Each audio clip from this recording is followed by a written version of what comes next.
Assalamualaikum warahmatullahi wabarakatuh.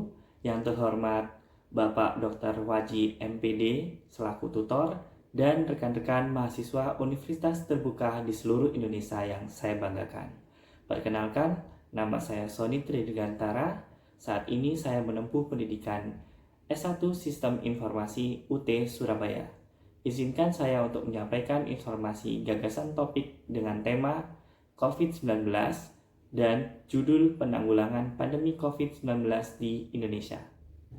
Coronavirus Disease 2019 atau yang biasa disebut dengan COVID-19 merupakan penyakit menular yang disebabkan oleh SARS-CoV-2, salah satu jenis coronavirus.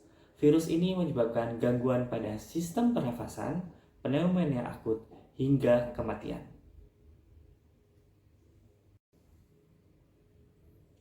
Sudah 2 tahun pandemi COVID melanda Indonesia. Pandemi ini telah memberikan banyak dampak dan perubahan dunia.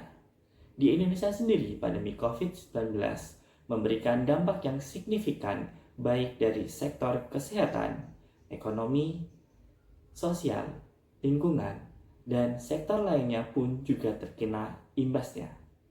Pengaruh pandemi COVID-19 di bidang kesehatan yaitu tingkat kesehatan menurun karena banyak orang terpapar COVID-19 dan banyak masyarakat khawatir dan takut tertular virus corona sehingga sistem imun tubuh semakin menurun. Hingga saat ini di Indonesia telah tercatat 5 juta orang lebih terpapar COVID dan 154.828 orang meninggal akibat COVID. Pandemi ini menyebabkan pemerintah pusat dan beberapa pemerintah daerah menerapkan kebijakan pembatasan sosial berskala besar atau PSBB hingga pemberlakuan pembatasan kegiatan masyarakat atau PPKM. Kebijakan ini berimplikasi terhadap pembatasan aktivitas masyarakat termasuk aktivitas ekonomi, pendidikan, dan sosial lainnya. Pemerintah pusat telah melakukan berbagai upaya untuk menangani pandemi COVID-19. Di sektor kesehatan, pemerintah telah berupaya untuk mempercepat tracing, testing, dan treatment atau 3T, memenuhi obat antiviral untuk pasien COVID-19, pemenuhan oksigen, dan percepatan pengadaan dan pelaksanaan vaksinasi untuk seluruh masyarakat Indonesia. Dalam menghadapi pandemi COVID-19, seluruh masyarakat harus menerapkan disiplin protokol kesehatan yang ketat sebagai upaya melengkapi intervensi kesehatan. Seluruh masyarakat harus memiliki edukasi yang benar terkait protokol kesehatan 5M.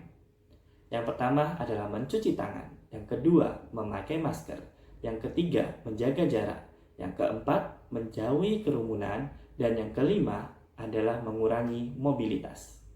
Di sektor ekonomi, pemerintah telah melakukan percepatan dalam penyaluran ragam bantuan sosial untuk masyarakat rentan.